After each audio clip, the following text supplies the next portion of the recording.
राम राम बंधुओं, ज्योतिर्लोक में आपका हार्दिक स्वागत है। संस्कार प्रकरण में मंडप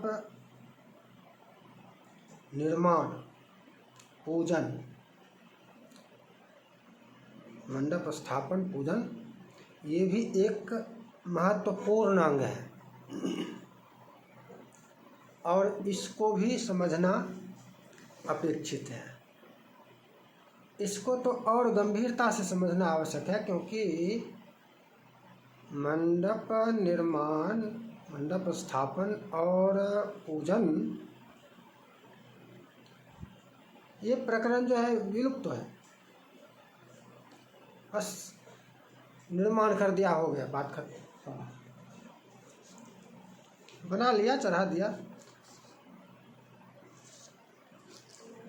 इसमें मंडप, संस्कारों में छोटे मंडप भी बनते हैं। प्रथम तथ्य यह है कि इसमें छोटे मंडप भी बनते हैं, और छोटे मंडप बनते हैं का इतना छोटा भी बनता है कि मान लिया जाए 4 हाथ 5 हाथ का भी, इतना छोटा भी बनता है। तो सबसे पहले इसमें किसके हाथ से, हाथ की यदि माप, जो भी माप करनी हो, मंडप संबंधी माप के प्रमाण 16, 12, 10, 8 तक भी आते हैं, लेकिन मान लिया जाए 5 ही हाथ बनाना हो तो उसमें हाथ किसके हाथ से, माप किसका ले, ये एक प्रश्न है। जहाँ पर आचार्य बनते हैं उपनयन, मुंडन आदि में, वहाँ पर आचार्य के हाथ से, जहाँ पर आचार्य की आवश्यकता होती है। विवाह में कन्या के हाथ से, विवाह में कन्या के हाथ से माप करें। मंडप निर्माण में एक, यद्यपि ये आगे का विषय है, मंडप स्थापन पूजन, स्थापन के पश्चात ऊंच किया, मंडप की भूमि ऊंचा किया जाएगा, लेकिन ये भी आवश्यक होता है। जो मंडप बनाए तो वो भूमि जहाँ पर बनाए उसके समतल नहीं, मंडप भूमि न अधिक तो 4 अंगुल मात्र, इतनी तो ऊंची हो, इतनी ऊंची तो होनी चाहिए मंडप की भूमि। यज्ञ भूमि में तो अधिक ऊंचा करना पड़ता है। यज्ञ मंडप के लिए भूमि को अधिक ऊंचा, कम से कम हस्त परिमित, न्यूनतम हाथ भर। विवाहादि के जो मंडप है, इसमें उतना नहीं कर सकते, मंडप ही छोटा है, 4 अंगुल तो ऊंचा करना चाहिए। मंडप की भूमि ऊंची होनी चाहिए सामान्य भूमि से। चारों ओर ईंट लगाकर उसमें मिट्टी भर देंगे, ऊंची हो जाएगी। एक ईंटा चारों ओर लगा देंगे, ऊंची हो जाएगी। अब इसमें स्तंभ के भी विधान आते हैं। देखिए, मंडप यदि बड़ा होगा, 10 हाथ, 12 हाथ, 16 हाथ, तब तो 4 द्वार होंगे। जैसे यज्ञ मंडप में द्वार, तोरण इत्यादि सब कुछ होते हैं, किंतु ये जो मंडप होते हैं उपनयन विवाह आदि के, ये संस्कारों के मंडप, ये तो अल्पाकार होते हैं, छोटे आकार के होते हैं, छोटे। तो इसमें 4 द्वार कहाँ से संभव है? यद्यपि द्वार की आवश्यकता होती है, द्वार की आवश्यकता नहीं होती ऐसा कोई, द्वार की आवश्यकता होती है, किंतु ये इतना छोटा होता है कि इसका द्वार ही चारों ओर रहता है। और तो इसमें स्तंभों की संख्या, यदि मंडप का आकार ही छोटा है तो स्तंभ कितने होंगे? स्तंभ होने चाहिए 5 स्तंभ होने चाहिए 5। ठीक, 5 से अधिक 5 वाला स्तंभ होगा तो वो मंडप कैसे होगा? 5 स्तंभ वाला वो इस प्रकार का होगा, इस प्रकार का, बीच में जिस प्रकार का यज्ञ मंडप होता है उस प्रकार का होगा, तब 5 स्तंभ होगा। किंतु मंडप तो बनता है इस प्रकार से, 2 बीच में और फिर दो इधर इधर, इस प्रकार से बनता है। वो ऐसा होना और ऐसा होना, दोनों में अंतर है ना। ये मान लिया जाए ये है, यहाँ पर 2 स्तंभ, 2 स्तंभ यहाँ पर, 2 स्तंभ यहाँ पर, तो 6 हो जाता है। इसमें एक और बढ़ेगा, 7 होगा। इसमें एक और स्तंभ बढ़ेगा, 7 होगा, वो मध्य में रहेगा। स्तंभ की संख्या विषम ही रहेगी, खंभा रहेगी विषम ही। अच्छा, पूजा विधि, तो पूजा और विधि 5 स्तंभों के ही करेंगे, 5 स्तंभों के ही किए जाएंगे। पूजा अलग है, स्थापन अलग है। स्थापन संबंधी विधि जो है, स्तंभ स्थापन, वो 7 स्तंभ हो बनाने हैं तो 7 स्तंभ हमें किए जाएंगे। स्थापन भिन्न है और पुनः पूजा भिन्न है, दोनों में थोड़ा सा अंतर है। स्थापन के 11 मंत्र हैं, 11 विधियां हैं स्थापन संबंधी, मंडप स्थापन संबंधी 11 विधियां हैं। सबसे पहले तो सुसज्जित स्तंभ तैयार होने चाहिए, सुसज्जित स्तंभ तैयार होने चाहिए। उसमें जो भी लगाना है, चौरस, दही, सिंदूर इत्यादि अलंकृत करके तैयार रख लेना है, या वस्तु सब जो है उपस्थित कर लेना है। और गड्ढा के लिए खंती जिसको कहते हैं, खनित्री लेना है, पूजा सामग्री, दुर्वा इत्यादि सब कुछ। और स्थापन आरंभ कहाँ से करेंगे? आरंभ का भी है अग्निकोण से आरंभ, अग्निकोण से। पहले कितना स्तंभ करना है वो तो जगह निर्धारित कर लिए, अब उसमें अग्निकोण से स्तंभ का आरंभ, स्तंभारोपण आरंभ करेंगे। गड्ढा से ही आरंभ होगा। आरंभ कहाँ से करेंगे? अग्निकोण से, अग्निकोण से आरंभ होगा और चारों ओर क्रमशः घूमकर फिर अंत में मध्य पर जाएगा, मध्य वाले स्तंभ पर चला जाएगा, चारों ओर क्रमशः घूम के जाएगा। इसमें कौन कौन सी क्रिया, स्तंभ स्थापन, मंडप स्थापन की क्रियाएं, सबसे पहले गड्ढे के स्थान को चिन्हित करना, चिन्हित करना कि यहाँ पर गड्ढा करना है। देवस्य त्वा सवितुः प्रसवे सुनो, ये जो मंत्र है इससे चिन्हित किया जाएगा, यहाँ पर गड्ढा करना है। एक दूसरा, गड्ढा जब करेंगे तो गड्ढा करने का भी दूसरा मंत्र है मावूरिखत। देखिए, मंत्र पुस्तकों में मिल जाते हैं, वेबसाइट पर आलेख, यहाँ हम पढ़ भी दें मंत्र पूरा तो इससे कुछ लाभ होने वाला नहीं है, लिखा हुआ मिलना चाहिए। तो आलेख का लिंक आपको डिस्क्रिप्शन बॉक्स में मिल जाएगा, जिसमें सारी विधियां बताई गई हैं। तो दूसरे मंत्र से गड्ढा करी, पहले कहाँ करेगा सब? पहले पूरी क्रिया अग्निकोण वाले मंडप में।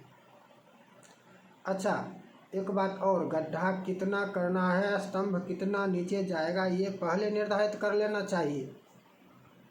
इसमें बाद में इधर ऊंच इधर ये भी समस्या होती है कि पूर्व प्लब होनी चाहिए, उत्तर प्लव होनी चाहिए, किंतु दक्षिण प्लव नहीं होनी चाहिए। मंडप दक्षिण की ओर झुकी हुई नहीं होनी चाहिए, पश्चिम की ओर झुकी हुई नहीं होनी चाहिए। तो वो कितना स्तंभ गड्ढा में नीचे जाएगा वो माप सबका निर्धारित कर ले पहले कि इतना अग्निकोण में जमीन के अनुसार भी यहाँ पर इतना अधिक, यहाँ पर इतना कम, इतना होना चाहिए, पहले ही उसका निर्धारण कर ले। तो गड्ढा करें दूसरे मंत्र से। फिर तीसरे मंत्र से सिंचन्ति परिसिंचन्ति, ये तीसरा मंत्र है, जल गड्ढे में जल छिड़के। इसके उपरांत चौथे मंत्र से ओम यवोश यव्यास्मत, देखो यव्यास आते जौ छिड़के गड्ढे में जौ दे। फिर कांडात से दूर्वा दूभी, गड्ढे में दूभी दे। फिर दधिक क्रावणो मंत्र से गड्ढे में, ध्यान रखिएगा सभी वस्तुएं सभी द्रव्य गड्ढे में। प्रथम दो मंत्र जो है, एक गड्ढा चिह्नित करने का है, दूसरा गड्ढा करने का है, दो मंत्र हो गया। इसके उपरांत उसमें द्रव्य निक्षेप करने का है। पहले जल छिड़केंगे, फिर जौ देंगे, फिर दूभी देंगे, फिर दधि देंगे, फिर पुंगी फल सुपारी देंगे, फिर द्रव्य देंगे, या फली से पुंगी फल, हिरण्यगर्भ से द्रव्य, और उत्सयस्व वनस्पत। इस मंत्र से अब आगे इतनी सामग्रियाँ देने के पश्चात स्तंभ को उठाएंगे, स्तंभ को उठाएंगे, उठाने का मंत्र है, खंभे को उठाएंगे। और ओम ऊर्ध्वम ऊखन ऊतये, ये जो मंत्र है, इस मंत्र से स्तंभ खंभे को गड्ढे में डालेंगे, ये गड्ढे में डालने का मंत्र है। और इसके बाद स्थिरोभव, इस मंत्र से उसको भर देंगे चारों ओर।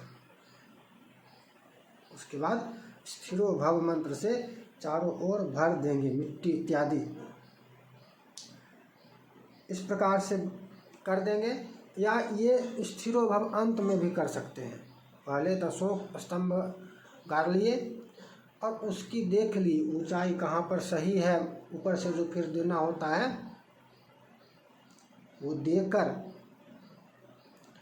और उसका सही से आकलन कर लिए कि सभी स्तंभ सही जगह है, उत्तर प्लव है, पूर्व प्लव है, दक्षिण प्लव तो नहीं है ना, ये सब अवलोकन कर लेंगे कि सही से है। और तब मिट्टी भर देंगे सब में बढ़िया से ठीक से। और मिट्टी भरने के पश्चात, और ये क्रम सभी स्तंभों में, सभी गड्ढों में होगा, सभी खंभों के लिए। मध्य वाले स्तंभ में समापन होगा, मध्य में समापन होगा। और तब उसका जो छत है, छत जो बनाया जाता है ऊपर से देने के लिए आवरण, वो देंगे। और फिर उसको स्थिरोभव मंत्र से स्थिर करेंगे, बांध के जो करना है, जैसे स्थिरोभव से स्थिर करने के पश्चात पूजन करेंगे। पूजन तो ये अग्नि कोण क्रम से ही चारों दिशाओं के स्तंभ में, अब यहाँ पूजन में 4 और 1 5 स्तंभ का ही पूजन है। यदि 7 स्तंभ हो गए तो भी पूजन 5 स्तंभ का ही है। आमंत्रक और भी 2 जो बीच वाला होगा उसका भी कर लेंगे। उसे पूजा अग्निकोण, नैऋत्य कोण, वायव्य कोण, ईशान कोण और मध्य, इन 5 स्तंभों का संमंत्र है। इसमें प्रत्येक स्तंभ में, जैसे अग्निकोण में नंदिन्यै नमः, नैऋत्य कोण में नलिन्यै नमः नलिनी, वायव्य कोण में मित्रायै नमः मित्रा, ईशान कोण में उमायै नमः उमा, और मध्य में पशुवर्धिन्यै नमः पशुवर्धिनी। प्राण प्रतिष्ठा करके, आवाहन करके और इन सब की पूजा करके, इस प्रकार से ये मंडप स्थापन और पूजा की विधि है।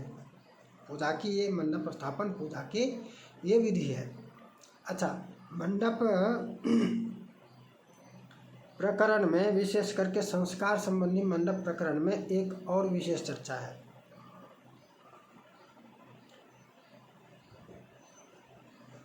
देखिए, वास्तु भूमि उसकी शुद्धि उसमें गाय के वास से होती है। भूमि की शुद्धि, वास्तु भूमि की शुद्धि गाय के वास करने से होती है। दोष का मार्जन होता है, दोष का मार्जन होता है गोवास से। और मंडप के दोषों का निवारण, मंडप की शुद्धि ब्राह्मण भोजन से होती है। मंडप की शुद्धि ब्राह्मण भोजन से होती है। तो मंडप में ब्राह्मण भोजन भी आवश्यक होता है। इसका भी ध्यान, ब्राह्मण भोजन से ये नहीं समझना चाहिए कि जूठा हो जाएगा, नहीं, शुद्धि होगी। ब्राह्मण भोजन से मंडप जूठा नहीं होगा, मंडप योग्य होगा, दोष मुक्त होगा। ये ध्यान रखना है। बहुत लोगों को ऐसे मन में भावना आ सकती है कि मंडप में ब्राह्मण भोजन हो जाएगा तो ये तो जूठा हो जाएगा ना, मन में ऐसी बात आ सकती है। नहीं, वो जूठा नहीं होगा, वो शुद्ध होगा, दोष मुक्त होगा। यही विधान है। अच्छा, नांदी श्राद्ध, अब देखिए, नांदी श्राद्ध मंडप स्थापन से पूर्व आवश्यक है। नांदी श्राद्ध मातृका पूजा जो समझ है, नांदी श्राद्ध मंडप स्थापन से पूर्व ही, नांदी श्राद्ध करने के पश्चात मंडप स्थापन। मंडप किस लिए, किसी भी कर्म का कर रहे हैं, किसी भी संस्कार का, उस संस्कार के लिए, तो उस संस्कार के मंडप का निर्माण तब होगा जब उस संस्कार का आरंभ हो जाएगा। आरंभ कहाँ से होगा? नांदी श्राद्ध से।